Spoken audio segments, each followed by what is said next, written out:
नमस्कार दोस्तों, आज हम लोग बात करेंगे एक मुद्दे पर जो हमारे समाज की भावना और विकास की दिशा को परिवर्तित करता है। सारी पार्टियों का एक अलायंस बना है जिसका नाम इंडिया है। जय भारती जय Bharti. The Narendra Modi government very clearly is moving ahead with the name Bharat. India, that is Bharat. It is there in the constitution.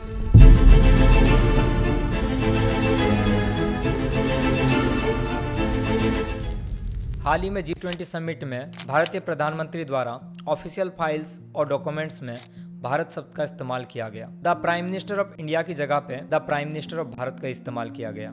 अब आप सोचे होंगे असल में क्या सही है, इंडिया या भारत? चलिए देखते हैं हमारा कॉन्स्टिट्यूशन संविधान क्या कहता है। इंडियन कॉन्स्टिट्यूशन में लिखा गया है, India that is Bharat shall be union of state.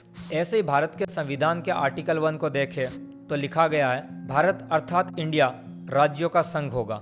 ऐसे ही अगर आप हमारे कॉन्स्टिट्यूशन यानी संविधान का नाम देखो तो इंग्लिश में कॉन्स्टिट्यूशन ऑफ इंडिया, हिंदी में भारत का संविधान लिखा है।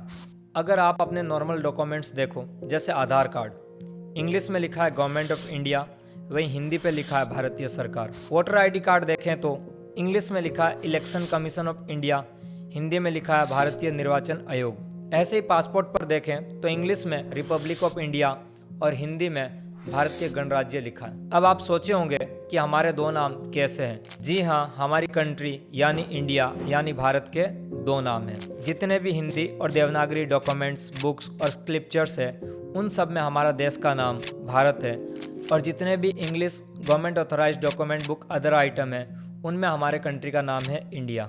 सो बेसिकली जहाँ जहाँ हिंदी का इस्तेमाल हुआ वहाँ भारत, और जहाँ जहाँ इंग्लिश का इस्तेमाल हुआ वहाँ इंडिया। कई कंपनीज और सर्विसेज जो हमारे सामने में हैं उनकी भी असली पहचान हमारी कंट्री यानी देश के नाम से जुड़ी हुई है, जैसे Indian Railways, Indian Oil, Bharat Petroleum, Indian Army, Indian Space Research Organisation, ये सब हमारे देश का नाम प्राउडली रिप्रेजेंट करते हैं। अब आप सोचेंगे कि चलिए हमें समझ तो आ गया हमारे देश यानी कंट्री का नाम क्या है और कौन से सिनेरियो में कौन सा नाम यूज करना है, पर आपके दिमाग में एक और सवाल आएगा कि क्या हम अपने देश का नाम बदल सकते हैं? तो जवाब है हाँ, बिल्कुल बदल सकते हैं, लेकिन इंडिया यानी भारत एक डाइवर्स नेशन है तो हमारे देश का नाम हर लैंग्वेज में चेंज करना पड़ेगा। जब एक कंट्री का नाम चेंज होता है तो सारे अपडेट्स करवाने पड़ते हैं, सारे नेविगेशन सिस्टम अपडेट करवाने पड़ते हैं, सबसे इम्पोर्टेंट सारे ऑफिशियल डॉक्यूमेंट अपडेट करवाने पड़ते हैं। ऐसे ही सारे private office, corporate office, non government institute सब जगह पे चेंज करवाना पड़ेगा,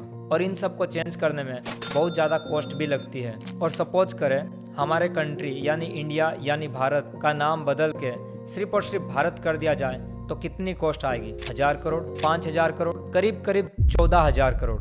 बाकी डिस्क्रिप्शन में आउटलुक के एक आर्टिकल का लिंक आपको मिल जाएगा जहां आप इस कॉस्ट के बारे में पूरे डिटेल में पढ़ सकते हैं। इंडिया वर्सेस भारत असल में कुछ है ही नहीं। इंडिया और भारत ये दोनों एक ही कंट्री यानी देश के नाम है बस। इसके ऊपर विवाद करके कोई फायदा नहीं है। विवाद करने के लिए इससे कई ज़्यादा ज़रूरी चीज़ें हैं। अगर आपको ये वीडियो पसंद आया तो लाइक करें और हमारे चैनल को सब्सक्राइब जरूर करें।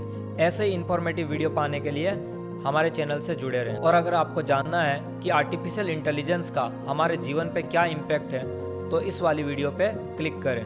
धन्यवाद। I love my India. Bharat माता की जय।